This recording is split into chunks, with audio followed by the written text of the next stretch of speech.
Okay, thank you very much. This is big stuff. We appreciate you being here. Late last night and early today, at my direction, the United States Armed Forces conducted an extraordinary military operation in the capital of Venezuela. Overwhelming American military power, air, land, and sea, was used to launch a spectacular assault. And it was an assault like people have not seen since World War II. It was a force against a heavily fortified military fortress in the heart of Caracas to bring outlaw dictator Nicolas Maduro to justice.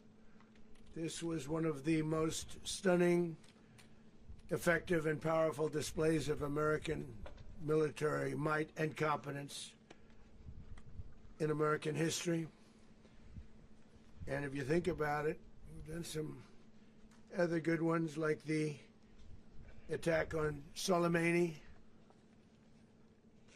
the attack on al-Baghdadi, and the obliteration and decimation of the Iran nuclear sites just recently in an operation known as Midnight Hammer,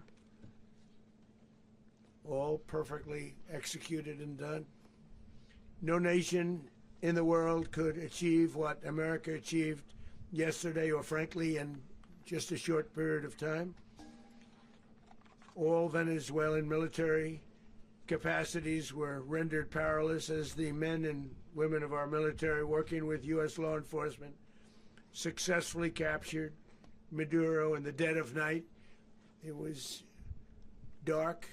The lights of Caracas were largely turned off due to a certain expertise that we have. It was dark and it was deadly. But captured along with his wife, Flores, both of whom now face American justice. Maduro and Flores have been indicted in the Southern District of New York, J. Clayton, for their campaign of deadly narco-terrorism against the United States and its citizens. I want to thank the men and women of our military who achieved such an extraordinary success overnight with breathtaking speed, power, precision, and competence. You rarely see anything like it. You've seen some raids in this country that didn't go so well. They were an embarrassment. If you look back to Afghanistan, or if you look back to the Jimmy Carter days, they were different days. We're a respected country again, maybe like never before. These highly trained warriors, operating in collaboration with U.S. law enforcement, caught them in a very ready position. They were waiting for us. They knew we had many ships out in the sea, just sort of waiting. They knew we were coming. So they were in a ready, what's called a ready position. But they were completely overwhelmed and very quickly incapacitated. If you would have seen what I saw last night, you would have been very impressed. I'm not sure that you'll ever get to see it, but it was an incredible thing to see. Not a single American service member was killed, and not a single piece of American equipment was lost. We had many helicopters, many planes, many people involved in that fight. But think of that, not one piece of military equipment was lost, not one service member was, more importantly, killed. The United States military is the strongest and most fearsome military on the planet by far, with capabilities and skills our enemies can scarcely begin to imagine. We have the best equipment anywhere in the world. As everyone knows, the oil business in Venezuela has been a bust, a total bust, for a long period of time. They were pumping almost nothing by comparison to what they could have been pumping and what could have taken place. We're going to have our very large United States oil companies, the biggest anywhere in the world, go in, spend billions of dollars, fix the badly broken infrastructure, the oil infrastructure, and start making money for the country. And we are ready to stage a second and much larger attack if we need to do so. So we were prepared to do a second wave if we needed to do so. We actually assumed that a second wave would be necessary, but now it's probably not. The first wave, if you'd like to call it that, the first attack was so successful, we probably don't have to do a second, but we're prepared to do a second wave, a much bigger wave, actually. This was pinpoint, but we have a much bigger wave that probably won't have to do. This partnership of Venezuela with the United States of America, a country that everybody wants to be involved with because of what we were able to do and accomplish, will make the people of Venezuela rich, independent, and safe. And it will also make the many, many people from Venezuela that are living in the United States extremely happy. They suffered. They suffered. So much was taken from them. They're not going to suffer anymore. The illegitimate dictator Maduro was the kingpin of a vast criminal network responsible for trafficking colossal amounts of deadly and illicit drugs into the United States. As alleged in the indictment, he personally oversaw the vicious cartel known as Cartel de las Solas, which flooded our nation with lethal poison, responsible for the deaths of countless Americans, many, many Americans. Hundreds of thousands over the years of Americans died because of him. Maduro and his wife will soon face the full might of American justice and stand trial on American soil. Right now they're on a ship. They'll be heading to, ultimately, New York, and then a decision will be made, I assume, between New York and Miami or Florida. But we have people where the overwhelming evidence of their crimes will be presented in a court of law. And I've seen it. I've seen what we have. It's both horrible and breathtaking that something like this could have been allowed to take place. For many years after his term as president of Venezuela expired, Maduro remained in power and waged a ceaseless campaign of violence, terror, and subversion against the United States of America, threatening not only our people, but the stability of the entire region. And you all saw it. In addition to trafficking gigantic amounts of illegal drugs that inflicted untold suffering and human destruction all over the country, all over in particular the United States, Maduro sent savage and murderous gangs, including the bloodthirsty prison gang Tren de Aragua, to terrorize American communities nationwide. And he did indeed. They were in Colorado. They took over apartment complexes. They cut the fingers off people if they call police. They were brutal, but they're not so brutal now. And I just have to congratulate our military, Pete and everybody, and our National Guard, because the job that they've done, whether it's in Washington, D.C., where we have a totally safe city, where it was one of the most unsafe cities anywhere in the world, frankly, and now we have no crime in Washington, D.C. We haven't had a killing. We had the terrorist attack a few weeks ago. A little bit of a different kind of a threat, but we haven't had a killing in a long period of time, 6-7 months. We used to have two, on average, 2 a week in Washington, our capital. We don't have that anymore.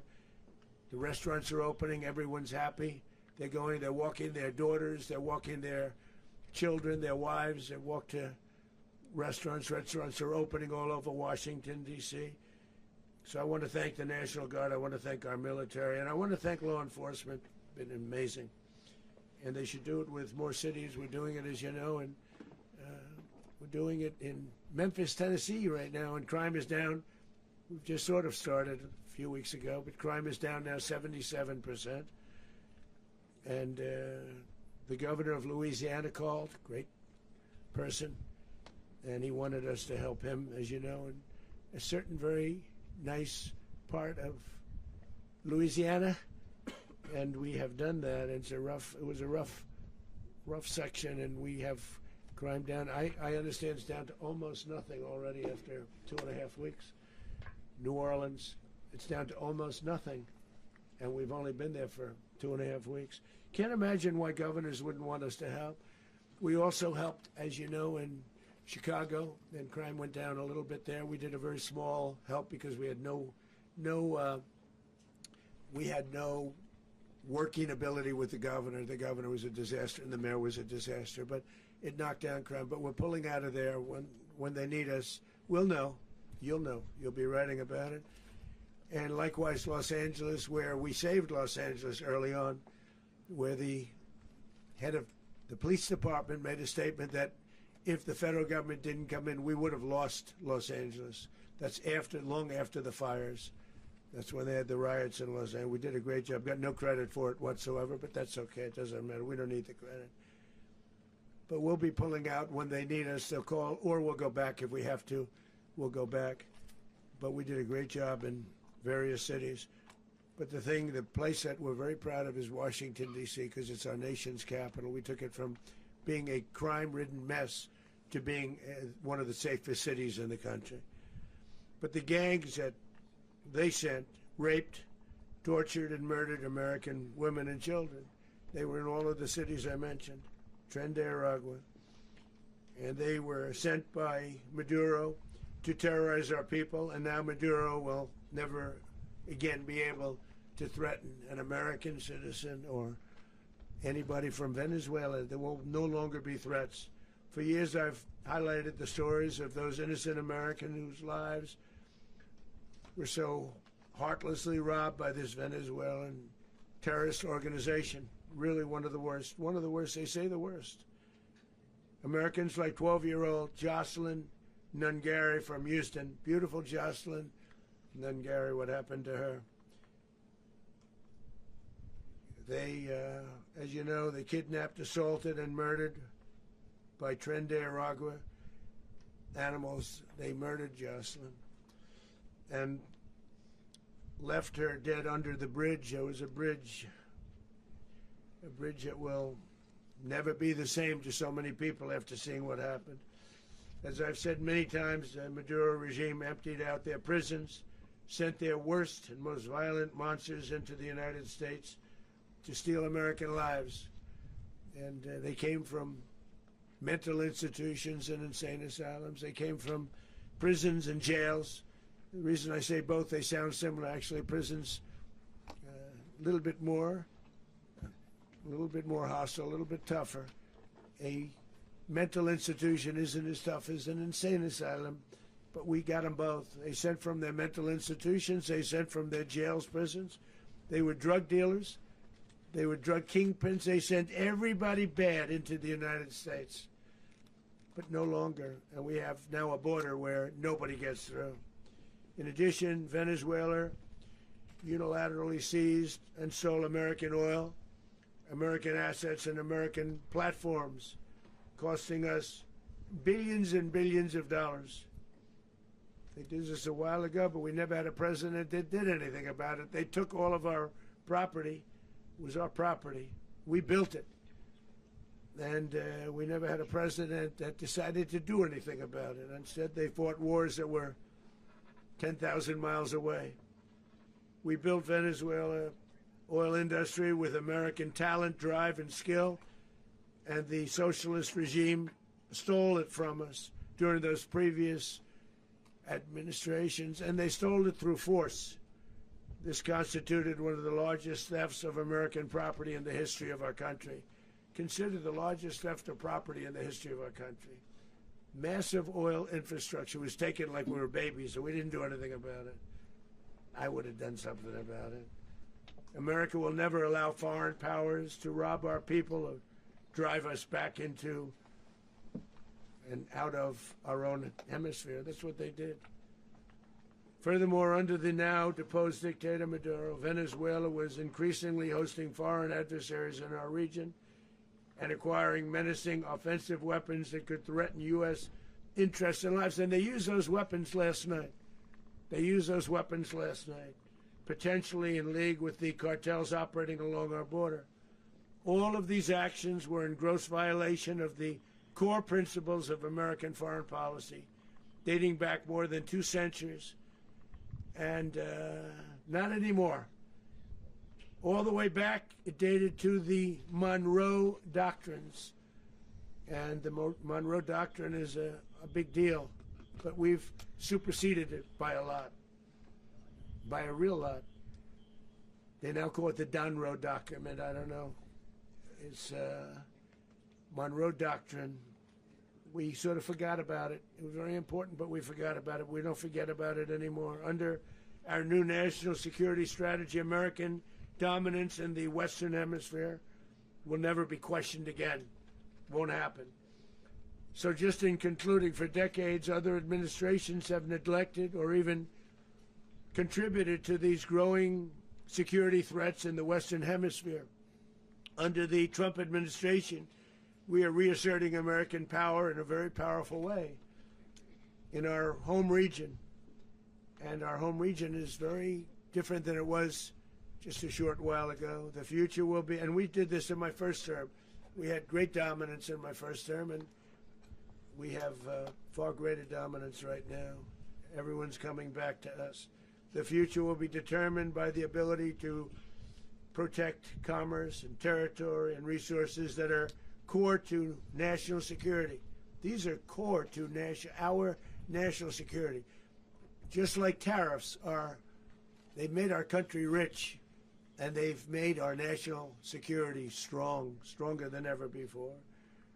But these are the iron laws that have always determined global power, and we're going to keep it that way. We will secure our borders, we will stop the terrorists, we will crash the cartels, and we will defend our citizens against all threats, foreign and domestic. Other presidents may have lacked the courage or whatever to defend America, but I will never allow terrorists and criminals to operate with impunity against the United States. This extremely successful operation should serve as warning to anyone who would threaten American sovereignty or endanger American lives. Very importantly, the embargo on all Venezuelan oil remains in full effect. The American Armada remains poised in position, and the United States retains all military options until United States demands have been fully met and fully satisfied. All political and military figures in Venezuela should understand what happened to Maduro can happen to them, and it will happen to them if they aren't just, fair, even to their people. The dictator and terrorist, Maduro, is finally gone in Venezuela. People are free. They're free again. It's been a long time for them, but they're free. America is a safer nation. This morning, it's a prouder nation this morning because it didn't allow this horrible person and this country that was doing very bad things to us. It didn't allow it to happen. And the Western Hemisphere is right now a much safer place to be. So I want to thank everybody for being here. I want to thank General Raisin Kane. He's a fantastic man. I've worked with a lot of generals. I worked with some I didn't like. I worked with some I didn't respect. I worked with some that just weren't good. But this guy is fantastic. I watched last night one of the most precise attacks on sovereignty. I mean, it was an attack for justice. And I'm very proud of him, and I'm very proud of our Secretary of War, Pete Hegseth, who I'm going to ask to say a few words. Thank you very much.